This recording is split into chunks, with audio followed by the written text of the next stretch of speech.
sexta-feira, 29 de março. Confira os destaques desta edição. Os prós e contras do CrossFit. Agressores de mulheres não poderão mais se tornar advogados. E ainda, a história de superação do goleiro Wellington Andrade. O TV Uva Notícias começa agora.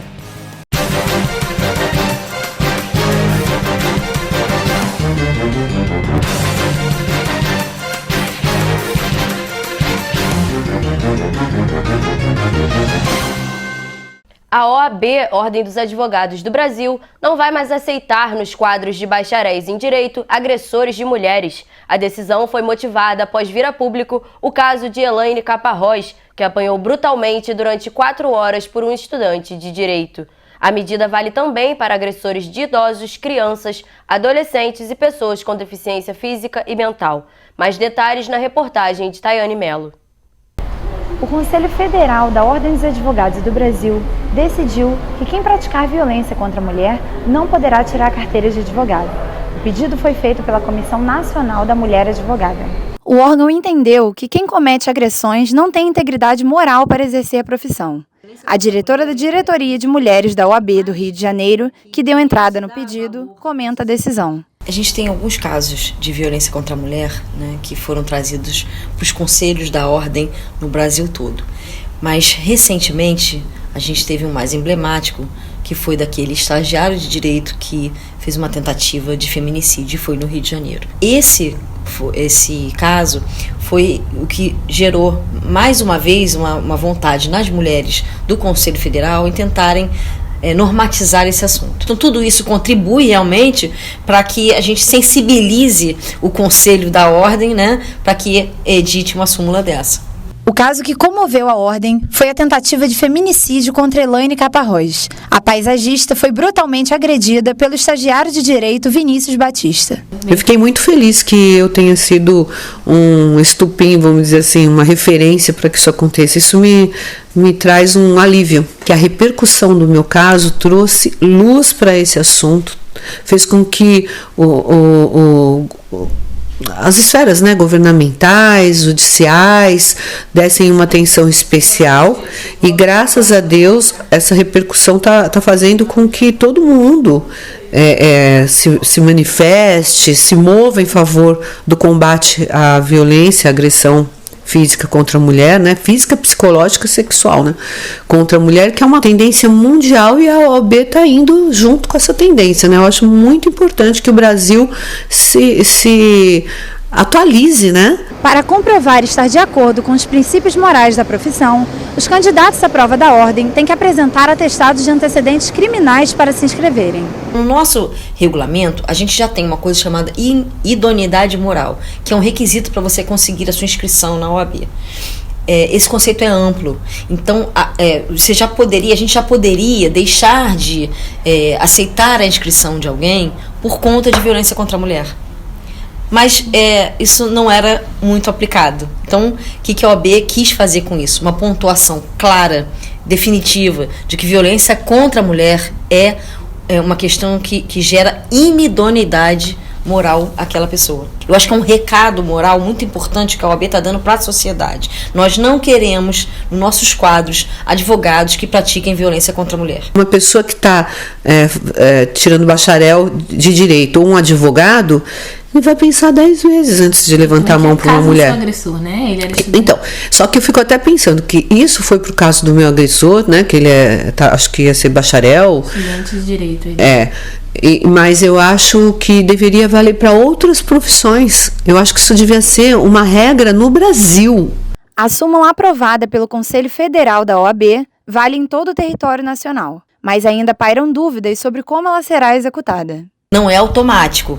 Não é porque houve uma denúncia que automaticamente essa pessoa não vai poder receber a carteira. Existe todo um conjunto probatório que essa pessoa, quem fez a denúncia, vai trazer as suas provas, quem está sendo acusado vai se defender, tem oportunidade, tem todo um trâmite, né? E aí, ao final, será analisado se ele merece ou não receber a sua inscrição. É importante falar isso porque muita gente está dizendo que isso fere o princípio da inocência, que a gente teria que esperar ter um processo com trânsito em julgado. Não tem, porque não está atrelado ao crime. Nós vamos avaliar se houve ou não houve uma violência praticada por essa pessoa. E se houve uma violência, essa pessoa não está apta a receber a carteira da OAB. Casos como o de Elaine chamam a atenção para a real necessidade de fazer a denúncia, uma vez que 52% das mulheres vítimas de agressão não recorrem às autoridades. Somente a partir de uma queixa será possível analisar a idoneidade do indivíduo. É importante pedir para as mulheres denunciarem,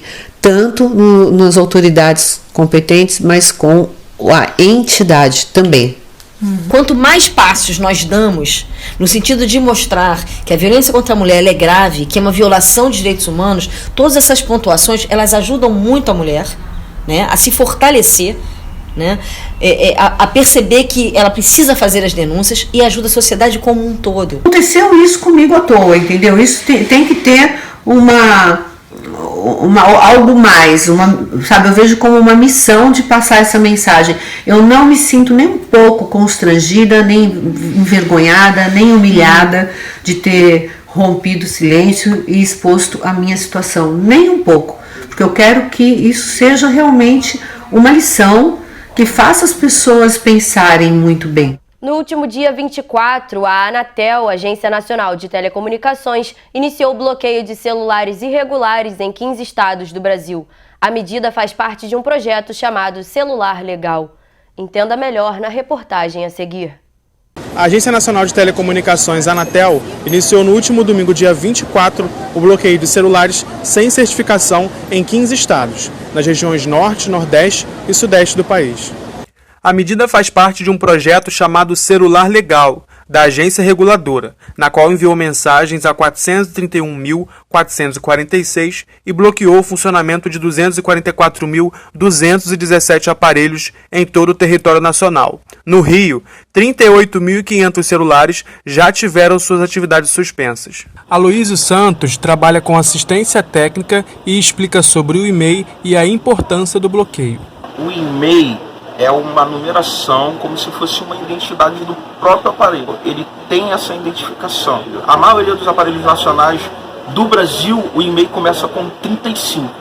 Quando o e-mail, a numeração inicial é diferente, você sabe que o aparelho veio de outro país. O bloqueio dos aparelhos. Os aparelhos que estão sendo bloqueados atualmente são os aparelhos réplicas, ou seja, eles são plágios de outros aparelhos nacionais. Segundo a Anatel, os aparelhos piratas são aqueles que não possuem identificação internacional de equipamento móvel, e-mail, presente no banco de dados da GSMA, uma organização que registra celulares de diversos operadores e fabricantes do mundo. Mas como descobrir se seu aparelho é pirata? Existe uma forma bem simples e que serve para qualquer sistema operacional. Basta digitar no discador do aparelho o código *jogo da velha 06 jogo da velha e o e-mail será exibido na tela. Fomos às ruas conversar com algumas pessoas e descobrir se elas sabem o que é o e-mail e qual é a finalidade dele no aparelho. E-mail é aquilo que desbloquear, né? O aparelho depois que é assaltado? Isso. Então você sabe mais ou menos. Sei mais ou menos. E acho importante todo mundo registrar o e-mail, todo mundo poder bloquear para ninguém usar.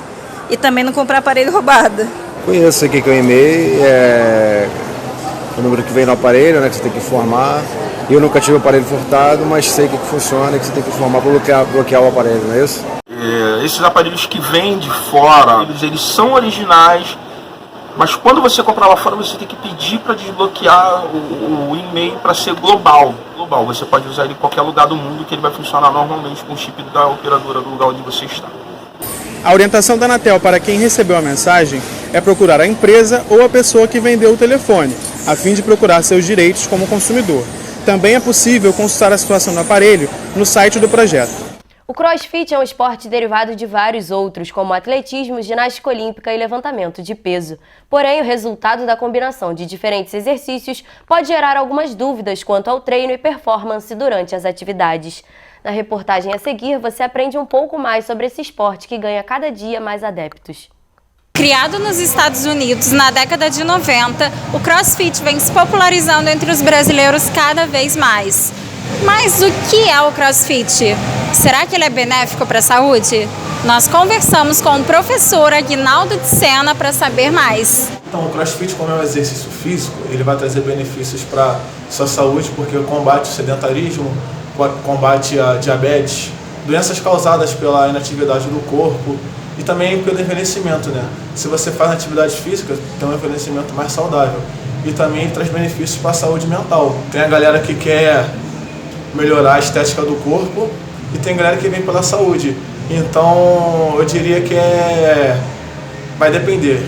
Depende do que a pessoa está querendo, mas acaba sendo um pouco dos dois, inevitável. A pessoa que quer mudar o corpo não quer mudar a saúde também. Caroline Moreira e Diogo Borges são adeptos do CrossFit e contaram como iniciaram na atividade. Então, inicialmente foi mais perda de peso mesmo. Um esporte que eu gostasse, que fosse não tão individual, mas coletivo. E que me desse assim, disposição para não ter aquela rotina do dia a dia da academia, de fazer o mesmo exercício. Então isso foi o que mais me motivou mesmo a procurar o CrossFit. Primeiramente eu estava uma época sem fazer exercício, eu sempre fui um cara muito ativo, né?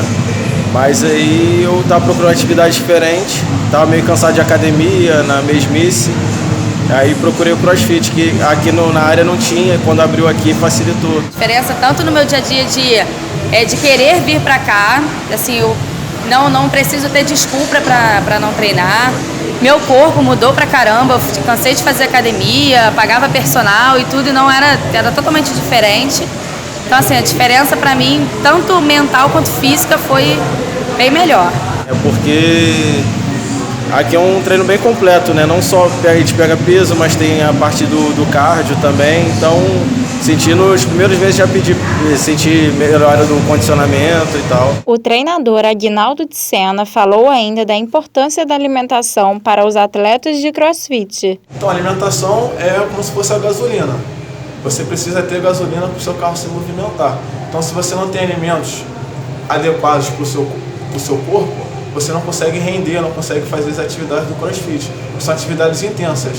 Então você precisa recuperar tudo que você gasta no treinamento e deixar uma reserva. Eu tento ter, assim, a gente acaba que sempre tem aqui, acabou de fazer um desafio que a gente conseguiu perder peso, fez uma alimentação mais direcionada, até para poder ter cargas mais pesadas, tá um pouco mais leve para poder conseguir fazer os movimentos de ginástica. Não adianta só o treino, né? Eu acho que para perder peso, qual seja o seu objetivo, tem que também cuidar da alimentação, não basta só treinar. Os exercícios do CrossFit são diferentes dos utilizados na musculação, e isso Aguinaldo de Sena explica. A academia, ela consiste basicamente em um programa de treino que dura algumas semanas, aí depois desse tempo você faz um novo programa de treinamento. No CrossFit, cada dia é um movimento novo, é um treinamento diferente. Tudo que é feito em exagero vai trazer malefícios para o nosso corpo, né? Então o CrossFit, quando é feito de maneira inadequada e exageradamente, como qualquer outro esporte, vai fazer mal. Roseval Lopes, terapeuta corporal, falou sobre a importância dos exercícios terem acompanhamento de um bom profissional para evitar lesões. Hoje em dia, o CrossFit já está bem avançado, né? Depende, tem que pegar um professor bom, entendeu? O professor que tenha consciência, que está fazendo ali com o aluno, entendeu? Então, quer dizer, hoje em dia tem CrossFit Kids, né? Tem CrossFit assim, direcionado para certo tipo de pessoas. Tem pessoas que já chegam lesionados, então já fazem um trabalho separado ali para fortalecer aquela musculatura. Para mim, positivo assim, é a disposição que eu tenho muito mais, a vontade de vir treinar sempre. A mudança no meu corpo, os amigos, a galera que está sempre junto, a gente sempre tenta treinar no mesmo horário. Negativo acho que é qualquer atividade, né? Risco de lesão, mas nada muito específico. Como podemos ver, o CrossFit tem seus pontos positivos e negativos, além de recomendações específicas. Mas o que é inegável mesmo é que a atividade vem crescendo cada vez mais entre os brasileiros.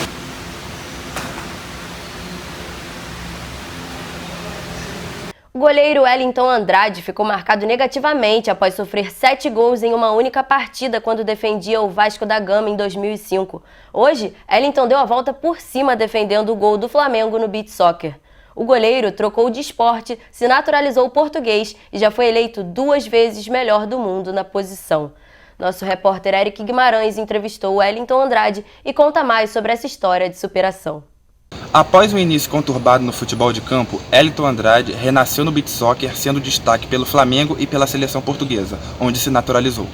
O goleiro Wellington Andrade começou a carreira como jogador de linha, mas por uma eventualidade foi parar no gol e nunca mais saiu. E era uma escolinha onde eu era jogador de linha e um dia faltou um goleiro e eu tomei a decisão de substituí-lo. Tomei 9 gols nesse dia e tomei o gosto não de tomar muitos gols, mas de participar dessa posição goleiro. Antes, o atleta rodou os rivais Flamengo e Fluminense, até chegar ao Vasco da Gama, clube que o deixou conhecido nacionalmente. Então, antes do Vasco eu passei pelo Flamengo, né, pelo Fluminense também, profissionalmente.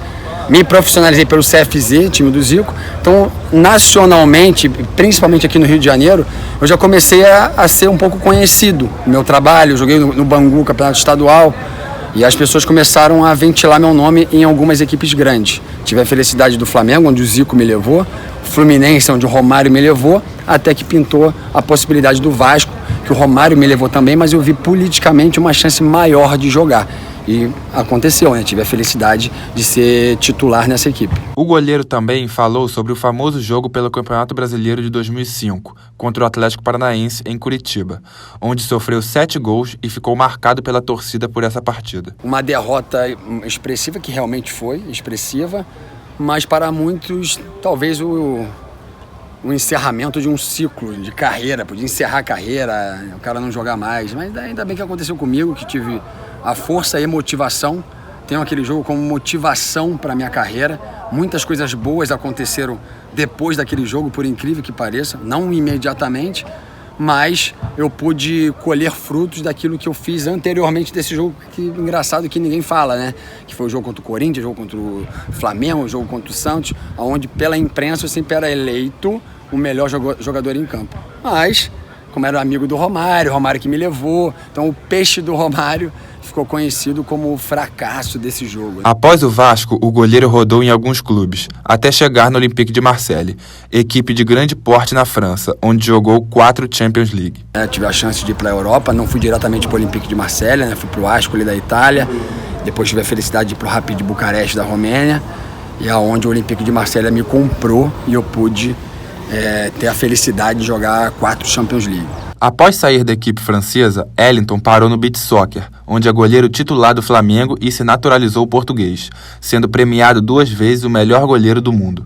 Então chegou em 2014, eu fui manter forma no Flamengo de futebol de praia, e aí tive uma competição para jogar onde eu fui eleito o melhor goleiro da competição. Nisso, a seleção brasileira e portuguesa me chamaram. Pelo calendário da seleção portuguesa, era muito melhor eu escolher a seleção portuguesa, já que a brasileira era um ponto de interrogação. Na portuguesa, queira ou não queira, tinha o Mão, que politicamente é forte, por mais que seja um bom goleiro também. E Portugal ficava sempre no quase. Quase ganhava alguma coisa, quase ganhava uma Copa. E tive a felicidade de fazer essa escolha, meio que uma transição de carreira, e ganhamos tudo, né? Campeão do mundo, campeão europeu, medalhista olímpico. Então acredito que tenha tido uma escolha boa. Feliz com o atual momento da carreira no futebol de areia, Wellington Andrade não pensa em aposentadoria, que apesar da idade elevada, ainda planeja ficar um bom tempo nas areias. Eu brinco que com 50 anos eu encerro. Eu vou fazer 40 agora, dia 30 de março. Acho que tenho condições de, por mais que seja uma brincadeira, de encerrar com essa idade, né? Mas sendo goleiro, por mais que no futebol de praia seja muito exigente a vida de goleiro, você não é somente goleiro, tem que ser um atleta, porque você joga, você participa muito do jogo, você faz gol, é muito lançamento, mas tem algumas situações que eu preciso raciocinar. Primeiro que encerrar lá por cima. Imagina se agora em dezembro eu sou eleito o melhor goleiro do mundo novamente. É um objetivo meu, não escondo isso de ninguém. Mas eu tenho um filho que já vai fazer 10 anos, que quer ser goleiro também. Imagina, eu tenho que ter dar esse suporte para ele. Tenho minha família, então não posso ficar muito pensando só em mim, nos meus objetivos. Então pode ser que tenha alguma surpresa aí no final do ano. Pode ser, ponto de interrogação. O TV Uva Notícias fica por aqui. Na semana que vem voltamos com mais informações do Brasil e do mundo. Não deixe de acessar as nossas redes sociais e ficar por dentro de todos os nossos conteúdos. Um ótimo fim de semana a todos e até a próxima!